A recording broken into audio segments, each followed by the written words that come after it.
Kontrol yapılarından kaldığımız yerden devam edelim. En son if else yapısına bakmıştık. Sırada ise switch case var. Switch case yapısı bir değişkenin farklı değerlere sahip olmasına göre farklı kod bloklarının çalıştırılmasını sağlar. Çok sayıda if else yapısını kullanmak yerine daha okunaklı bir yapı sunar.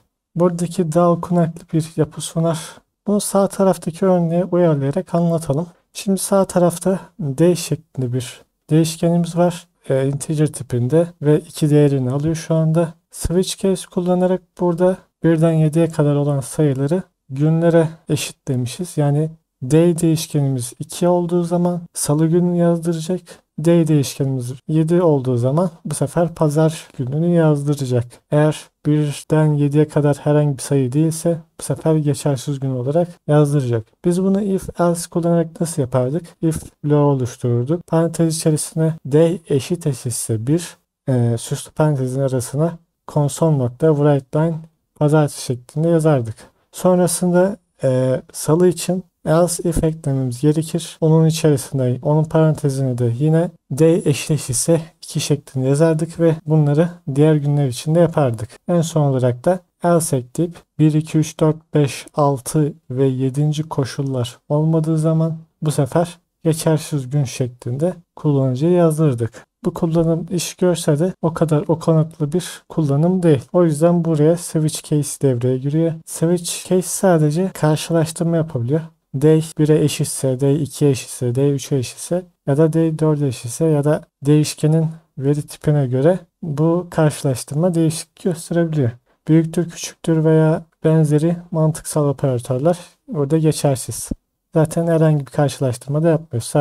Sadece case'lere bizim değişken bu sayı olunca break'e kadar, bu case'in break'ine kadar kodları çalıştır diyoruz. Sağ taraftaki gibi. Şimdi buradaki switch case yapısını bir inceleyelim. Önce bir int day tipinde bir değişken oluşturmuşuz. Switch sonrasında parantezin içerisine değişkenimizi yazmışız. Süslü parantezin içerisine case'ler eklemişiz. Case'in sağ tarafına karşılaştırmak istediğimiz değeri yazmışız. D değişkeni 1 değeri gösterince console.write'den pazartesi şeklinde yazmışız. Burada son olarak break'imiz var. Break de aslında döngüleri veya koşulu ifadeleri sonlandırmak için kullandığımız bir ifade. Biz buradaki break'e gelince bundan sonraki case'lere bakmadan direkt switch'i bitirecek. Yani break genel olarak bu işe yarıyor. Aynı şekilde döngüler veya if içinde kullanıyoruz bunları. Break ve continue'yu zaten döngülerden sonra anlatacağım. Ona daha sonra geliriz. Aynı işlemi diğer sayılar için de yapmışız. Case 2, case 3, case 4, case 5, case 6, case 7.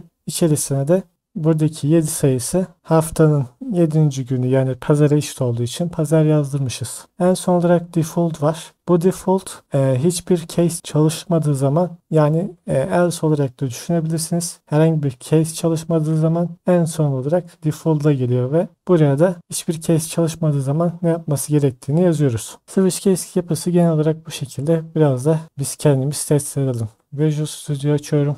Create a new project diyerek yeni bir proje oluşturabilirsiniz. Ben her zamanki gibi kurs içerikten devam ediyor olacağım. Şimdi buradaki koşullu ifadeleri sağ tıklayıp yeni bir proje oluşturayım ben buradan. Consoleapp.net Framework şablonu. Projenin ismine de switch case diyelim. Bir de baş harfine koşullu ifadeler değil mi? K, I harflerini de yazalım. Tamam. Burada if else'in program.js'i var. Bunu kapatıyorum. Kafalar karışmasın. Öncelikle sonunda gördüğümüz örneği hızlıca yapalım. Int tipinde bir day isimli değişken oluşturduk. Biz bunu gün yapalım. Farklılık olsun. Buraya 1 ila 7 arasında bir sayı giriyoruz. Eğer onun dışında sayı girersek geçersiz gün olacak. O yüzden ben 5 sayısını girdim. Sonra switch parantez buraya değişkenimizi yazıyoruz. Süslü parantezin içerisine case yani gün değişkeni 1 olunca hangi işlem yaptırmamız gerektiğini yazacağız. Biz buraya sadece console.writeLine diyerek kullanıcıya günün 1 olduğunu yazdıracağız. Yani pazartesi günü olduğunu yazdıracağız. Sonrasında break komutunu kullanarak case'imizi kapatıyoruz. Aynı işlemi diğer günler için de yapalım. Case 2 nokta üst üste. Sonra continue konsola yazdırmak istediğimiz mesaj. Buraya salı diyoruz. Break atıyoruz. Hemen case 3 console.writeLine çarşamba. Onu kapatalım hemen. Break ve bunları diğer günler için de hızlıca yapıyorum ben. Son olarak da pazar günü yazalım ve bitirelim.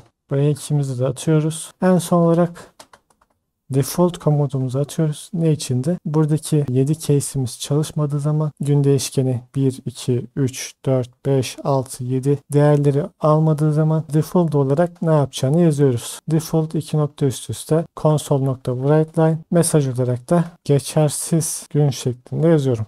Buna da break komutunu yazalım. Son olarak switch'in süslü parantezine dikkat edin. En sona da console.readkey komutunu yazıyorum. Start'a bastığımız zaman bizimkisi tabii ki de bir şey unuttuk. Solution Explorer'dan yeni açmış olduğumuz projeye set as startup project demeyi unuttuk. Tamam. Şimdi çalıştırdığımız zaman bizim gün değişkenimiz 5. olduğu için 5. case'imizde de Cuma günü yazdırdığı için konsola da Cuma yazdırdı. Biz burayı 7 yapalım bu sefer. Pazar gününü yazdıracaktır. 1 ila 7 arasında bir değer değil de farklı bir değer girersen, mesela 78 girersen geçersiz gün şeklinde yazacaktır. Switch case genel olarak bu şekilde.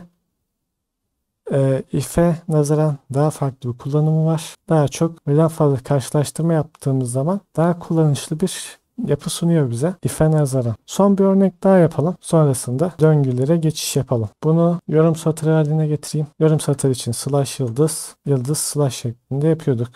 Bugün değişkeni de alalım, içine atayım. Bunda da işimiz yok.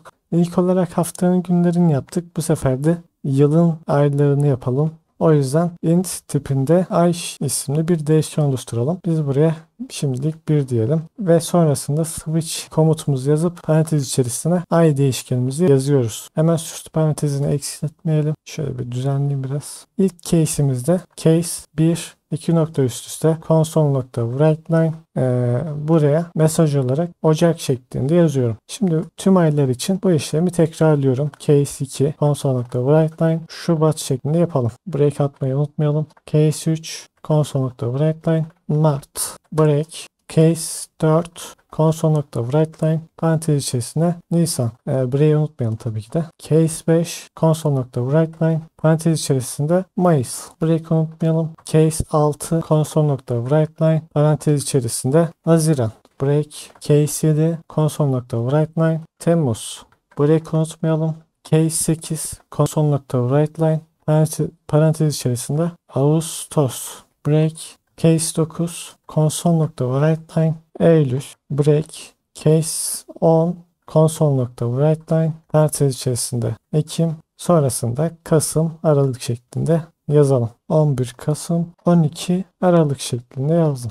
Break'imizi unutmayalım. Son olarak da buraya default komutunu yazıyorum ki yazdığım case'lerin hiçbiri çalışmadığı zaman default olarak bir mesaj yazsın. Buraya da geçersiz ay şeklinde yazıyorum. Burayı da unutmayalım ve bu şekilde tamamladık. Tüm ayları yazdık. Çalıştıracağımız zaman 1 Ocak olduğu için Ocak şeklinde konsolumuzu yazdıracak. Biz buraya bu sefer kaç yazalım?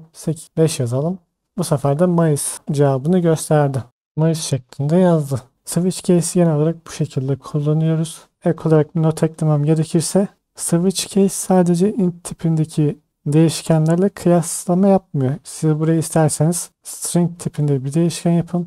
Yine bu şekilde kıyaslama yapabilirsiniz. Ama tabii ki buradaki değeri ona uygun yapmanız gerekiyor. Buradaki hepsini değiştirelim. Çalıştırdığımız zaman herhangi bir sıkıntı olmadan çalıştıracaktır. Yani burada kıyaslama yapıyor. Sadece değişkenle burada girdiğimiz değerler aynı olması yeterli olacaktır. Bakalım ne kadar sürmüş. Switch case bu şekilde. Bundan sonra döngülere geçiş yapıyoruz. İlk döngümüz while döngüsü.